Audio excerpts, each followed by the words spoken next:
దేవుని వాక్కు వలన సమస్తము సృష్టించబడింది. ఆకాశమే కావచ్చు, భూమే కావచ్చు, సూర్య చంద్ర నక్షత్రాలు సమస్తము కూడా దేవుని వాక్కు వలన నిర్మించబడింది. ప్రియులారా, ప్రతి ఒక్క మనిషి కూడా జీవించటానికి ఆధారము దేవుని వాక్యే. దేవుని వాక్కు ద్వారా కాకుండా సొంత మాటలను బట్టి, సొంత ఆలోచనలు బట్టి మనం నడిచామనుకో, మన జీవితము అంత ఫలింపు ఉండదు. పిల్లారా, ఇది ప్రతి ఒక్క వ్యక్తి కూడా మనందరం కూడా గ్రహించాలి. దేవునికి స్తోత్రం. Hallelujah, praise the lord. మరి అబ్రహాము నాడు దేవుని వాక్కు వల్లనే కదా అంత చివరి వారికి కూడా ఎంతో అభివృద్ధి చెంది ఎంతో గొప్పగా విశ్వాసులకే తండ్రిగా మార్చబడ్డాడు. అట్లాగే ప్రియులారా, దేవుని వాక్కు, దేవా నువ్వు నాతో మాట్లాడయ్యా, ప్రభువా నాతో మాట్లాడయ్యా అని అందరూ కూడా మనం అడగగలగాలి దేవుణ్ణి. ఎప్పుడైతే యేసయ్యా నువ్వు నాతో మాట్లాడయ్యా అని మనం అడుగుతామో అప్పుడు ఖచ్చితంగా ఆయన ఏదో ఒక రోజున ఏదో ఒక సమయం చూసి ఆయన మీతో ఖచ్చితంగా మాట్లాడతాడు. మాట్లాడని దేవుడు కాదు, ఒక కొండ కాదు, గుట్ట కాదు, రాయి కాదు, పొద కాదు, ఏది కాదు, జీవము గల దేవుడు. పిల్లారా, దేవునికి స్తోత్రం. Hallelujah, praise the lord. ఆయన ఎంతో బాధలో ఉన్న వారి దగ్గరికి ముఖ్యంగా ఆయన వస్తాడు. ఆయన మనం గ్రహించాలి దాన్ని. ఆయన మన పక్కనే ఉంటాడు. నువ్వు వ్యాధిలో ఉన్నావా, బాధలో ఉన్నావా, కష్టాల్లో ఉన్నావా, నష్టాల్లో ఉన్నావా అన్నీ దేవునికి తెలుసు. ప్రతి ఒక్క మనిషిని కూడా పరిశీలించే దేవుడు. ప్రతి ఒక్క మనిషిని కూడా ఆయన ఏం చేస్తున్నాడు, మనిషి ఏం చేస్తున్నాడు, ఏం కలుగుతుంది అని చూసే దేవుడు యేసయ్య. ఎందుకంటే సర్వాంతర్యామి కదా, సమస్తము కూడా ప్రపంచమంతా వ్యాపించి ఉన్న దేవుడు. ప్రియులారా, ఈ సంగతి ముందు గుర్తించాలి మనం. మరి పేతురు ఎంతో శ్రమపడుతున్నాడు, చేపలు పడక ఎంతో బాధపడుతున్నాడు.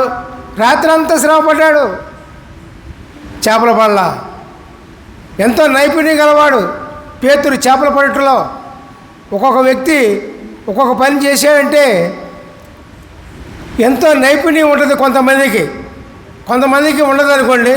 కానీ పేతుడు చేపలు పట్టే వృత్తి యందు ఎంతో గొప్ప నైపుణ్యం గలవాడు. ఎంతో నైపుణ్యం ఉంటుంది ఉన్న వ్యక్తి. అటువంటి వ్యక్తికి చేపల పళ్ళ శ్రమపడ్డాడు. ఆ సమయం చూసి పేతురు శ్రమను చూసి దేవుడు అక్కడికి వచ్చారు. దేవునికి స్తోత్రం. Hallelujah, praise the lord. అక్కడికి వచ్చిన తర్వాత దేవుడు అన్న మాట ఏంటంటే,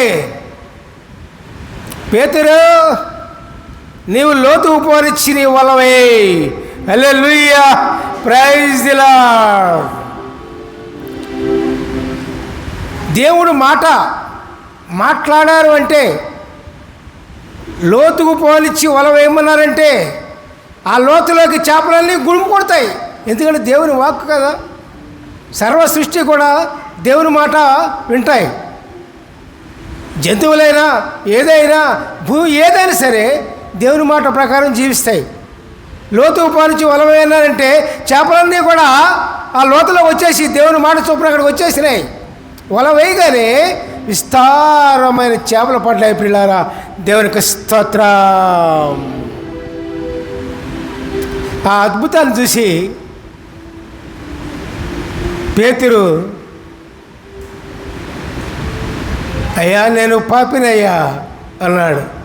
ఎప్పుడైతే దేవుని అద్భుతం చూస్తే పాపిమైన గుర్తు రావాలి మనకి. అద్భుతాలు చేసేది మనిషి కాదు, అద్భుతాలు చేసేది నరుడు కాదు, అద్భుతాలు చేసేది మనిషి కాదు. పిల్లారా, దేవుడు మాత్రమే. ఎప్పుడైతే దేవుని యొక్క అద్భుతం మీరు చూశారో, మీకు కలిగిందో, మనం పాపలము అని గుర్తుంచుకురావాలి. ప్రభువా నేను పాపినయ్యా అని పేతురు అనగానే దేవునితో, అప్పుడు దేవుడు ఏమన్నారంటే, నువ్వు నన్ను వెంబడించు, నువ్వు మనుషులను బట్టి వాడిగా చేస్తాను అని అన్నారు. దేవునికి స్తోత్రం. హల్లెలూయా. Praise the lord.